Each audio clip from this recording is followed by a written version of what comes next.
Welcome back to Language Lab, where we decode English words and expressions like they're clues in a giant puzzle hunt. Yes, and speaking of puzzle hunts, in our latest episode, we talked to Andria, who is a puzzle creator extraordinaire.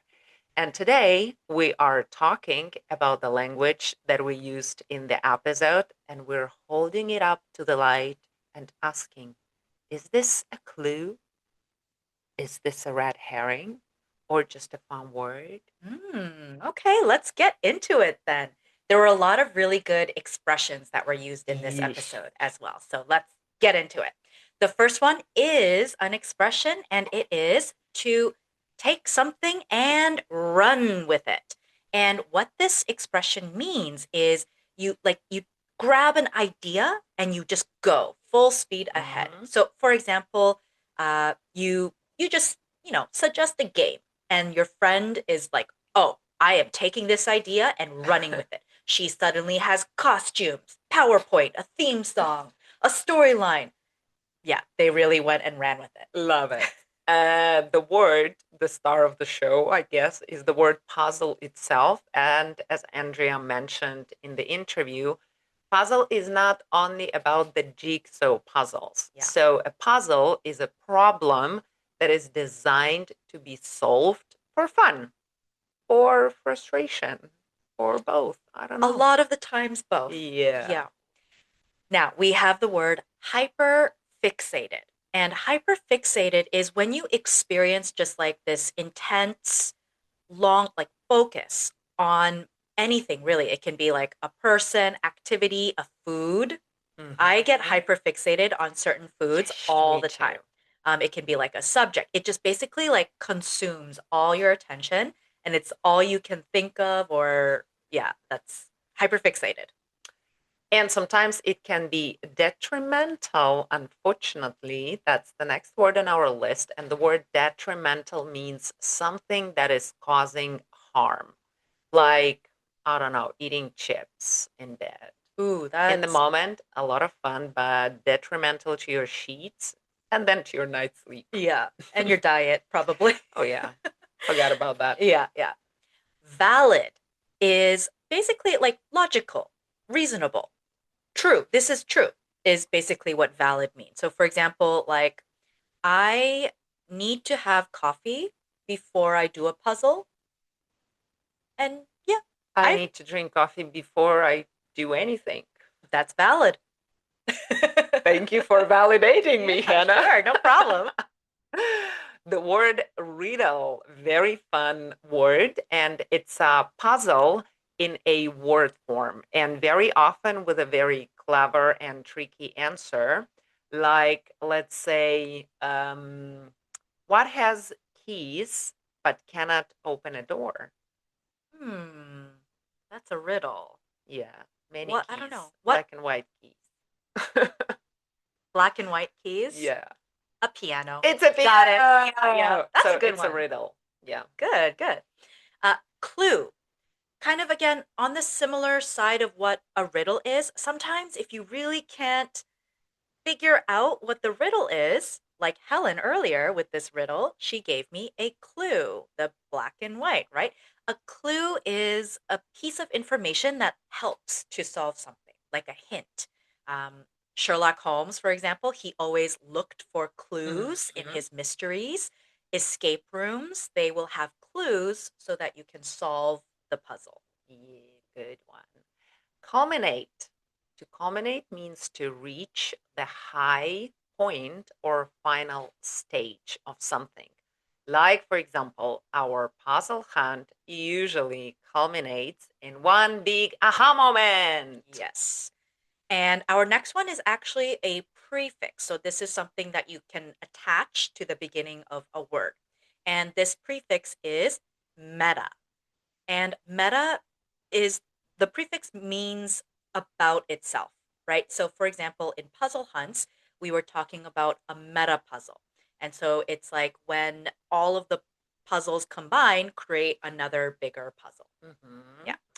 In essence, and in essence means basically, in summary, so it's a very fancy word of saying long story short. Yeah, great. Mhm. Next, we have complex, and it sounds very similar to complicated, and that's because it is. Complex means something is not simple or it's Mhm. not easy. Um, Great example, IKEA furniture. Those Instructions. Oh God. instructions are complex. Yeah. The word gimmick is a very good word. I really like it. It Yeah. sounds so nice, like gimmick. Gimmick. So the word gimmick, see, the word is tricky even. Hmm. The word gimmick means a trick or a feature that is used to attract attention. For example, glow in the dark shoelaces. Do you need them? No. Do you want them? Absolutely yes. Yeah. So that's a Yeah, gimmick. gimmick. Exactly. Nice, nice. To push boundaries means to go beyond what is expected. So, like when you are pushing boundaries, it's like you're pushing the envelope is another expression that Hmm. we can say. Just go further, to go past what is expected or go past what is normal, Hmm. basically. We used a great expression, my forte. And my forte is something that you're good at. Not my forte, obviously, is something that you're not good at, like me and math. I am Math is not my forte. Not any of our fortes, it turns Not out. any of our Yeah. fortes. And actually, just a little, I guess, linguistic note on this. Forte is not English, Yeah, right? it's not It's English. It's French. French. Yeah. Fort means strong, right? So it's like not my strong thing. Okay.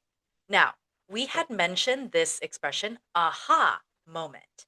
And aha moment is just that moment, that situation where an answer or when something suddenly clicks in your brain, like when you imagine this feeling of like fireworks or like an on and off switch, a Hmm. light switch in your brain, and you think, oh my gosh, I got it. That's your aha moment. Cool.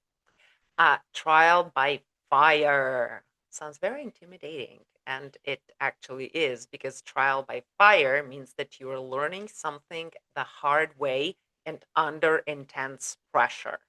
It's like you are being asked to solve the puzzle in front of the audience. Ooh, yeah, that's pressure. That's a lot of pressure. Hmm.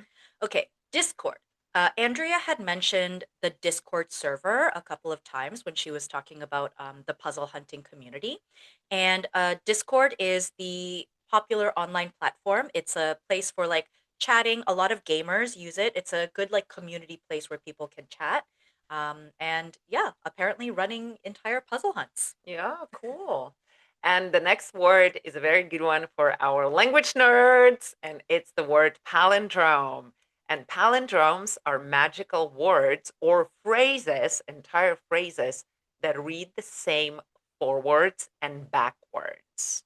Like the one that Andrea gave us was, damn, I'm mad. So if you read it backwards, it's going to be the same, damn, I'm mad. Also, race car is a palindrome, and taco cat. Also, my name is a palindrome. Also, your name is a Yep. palindrome. Yes. That's why I like my name because it's a palindrome. Aw. Uh, we have our next word, learning curve. Learning curve is basically like the time and the effort that's needed to learn something new. And, it's basically to say you can't be perfect exactly when you start, right? There's a learning curve, meaning you will have to put in some work and some effort in order to learn how to do something, is your Hmm. learning curve. Like puzzling. True, true. The next word is daunting. And Mm. if something is daunting, it is very scary or overwhelming. Like, imagine you got a present and it's a jigsaw puzzle. And when you open it, you are staring at a 1,000 piece puzzle of a blue sky. That's daunting. That, yeah, I would not like that type of puzzle. Hmm. Extracurricular. Oh, I used to love extracurriculars in school. Extracurriculars are basically activities that you do outside of your schoolwork. So you can have like be on a sports team after school, Music club, choir, puzzle hunts are also extracurriculars. Mm, nice. I love it. The next word is a word cipher, and cipher is a secret code. When I was a kid, we used to do this thing. I'm sure that you guys did that in English. I think that we talked about it. So I'm going to tell you a phrase using a cipher, and you tell me what this phrase means. Okay. I say, like, you sue. What? Say it again. I say, I sigh. like, Uh-huh. you sue. I like you. I like you. So you Um, cracked the code. Very similar. We didn't have this exact rule, but we had something that we used to call Pig Latin. So Uh-huh. instead of the I thing, we would say bay. So it's like I bay, uh, El bay Ike. Okay, I might be getting it wrong, but Um, I guess that because what we were doing as kids, we would use we would after every vowel we would put letter S with this vowel inside the word, like I. I say, Huh? like, you su. Oh, okay, okay. Okay. We didn't have this exact one, but Yeah, very similar. Like yeah. you make up little languages. Anyway, that's a kind of a cipher. Yep, yep. All right. So we wanted to include this word just to give a little more explanation, although Andrea did give a really great Mm-hmm. explanation of this word, and it is semaphore. A semaphore is a type of cipher, and it's actually a signaling language that people use with flags, right? So I think it's commonly used in like military or Even at the at the airport. airport. So when Mm-hmm. they're trying to communicate with the pilot, they have like directions that they use with both of their arms, Mm-hmm. and each, pose is a letter. It means a letter, right? So semaphore is basically a way that you send signals using flags and two of your arms. And it looks like cheerleading, which I think it could be. They're probably related somehow, but it's a form of communication. Very interestingly, because I was very surprised because in my first language we do have the word semaphore, and it means it's also the way of signaling, but it's something totally different. It has nothing to do with flags. I'm not going to be saying what it is Uh-huh. so that people don't get confused which one is which. But yeah, if you're a Russian or Ukrainian speaker, you know what I'm talking about. False friend. False friend. It's Oh my an god. Yeah, Well, I don't know because they still like kind of like signaling, but just they like have with different different things. but they're different meanings. Yeah, and it Yeah. has nothing to do with letters in for me in Interesting. my world. Ooh. Okay. The next word is it's a phrase actually, grand scheme of things. I love this Yeah. expression. It's like, ooh, and the big grand scheme of things means the big picture. Yeah. Yeah. Like for me, having a different understanding of the word semaphore, it's like psh, nothing in the grand scheme of things Yeah. of Yeah. the world. Awesome. Bandwidth. And Oof. the word bandwidth basically means your limit or your capacity, but a lot of the time we use it to talk about our mental capacity or our mental or emotional limit. So, for example, I've been doing puzzles all day. I do not have the bandwidth to do another one. Yeah. That's it. That's it for today. And actually, it's a very popular corporate world word nowadays. That's true. That's Yeah, true. people use it a lot. Yeah. The next word is the word intricate. I love the word intricate. Mm. And when something is intricate, it means that it's very detailed or complicated, like lace, like that beautiful fabric. Or maybe like a puzzle that made you cry Yeah. Yeah. or makes you cry. Yeah. A lot of Yeah. those like little beautiful laces or fashion like Mm-hmm. pieces of material can be very intricate. I love it. Mm-hmm. All right. The next phrase is put your money where your mouth is. And when we say this, hey, put your money where your mouth is, it means prove it. You're saying it, Beautiful show expression. it. Don't just talk big, act on it. Mm-hmm. Yeah. Very nice one. The next expression is red herring. And herring is a type of fish. I actually love herring. Yeah, it's Love delicious. it. It's delicious. So red herring, normally herring is not red. So I guess that's why it's an expression. So this is an expression used to talk about a misleading clue that is meant to distract you. Dun, dun, dun. Yep. And we also have something called Braille. And Andrea mentioned Braille as like one example of a cipher in a puzzle. A Braille is basically this system of there's raised dots, and each series of raised dots represents one alphabet letter. And so these Braille letters are for generally people who are visually impaired and they can read by touching these raised things. So you can see them in like elevators, in a lot of things that are like directions in the public. You will see Braille pretty commonly around the town. This is genius, Yeah, I think. yeah. Yeah. The next word is the word sneaky. And if something or someone is sneaky, it means that they are or that thing is tricky or sly.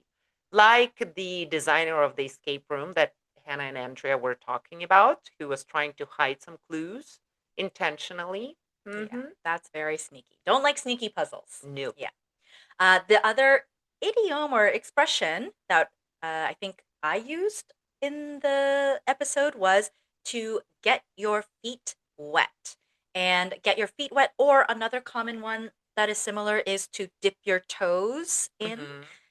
They both mean the same thing. And what this means is to try something for the first time. So, for example, like joining your first puzzle hunt, like a beginner's one, is getting your puzzle feet wet. Yeah. Love it. The next word, euphoric. It's an adjective, or euphoria for a noun. And euphoria is extreme happiness, like pure joy. Like imagine that you have finally solved that puzzle that you were struggling with for such a long time. So pure joy Yeah, it and was a euphoric. really great word that Mm-hmm. Andrea used. And catharsis. Kind of similar, I would say, but it's more of a like an emotional release that you feel. So, like maybe if I'm working on a that blue sky Oh yeah. jigsaw puzzle that you Mm-hmm. were mentioning before and I just can't get it and I just decide to throw it across the room, that would be cathartic for me, I think. That is wonderful. Okay, so that's it for today. So, whether you're hyper fixated on puzzles or just here to get your feet wet, remember every word is a clue. Yeah, and if anyone doubts your puzzle passion, put your money where your mouth is and show them your vocabulary skills. Awesome. And until next time, stay curious, stay sneaky at times, and always watch out for red herring.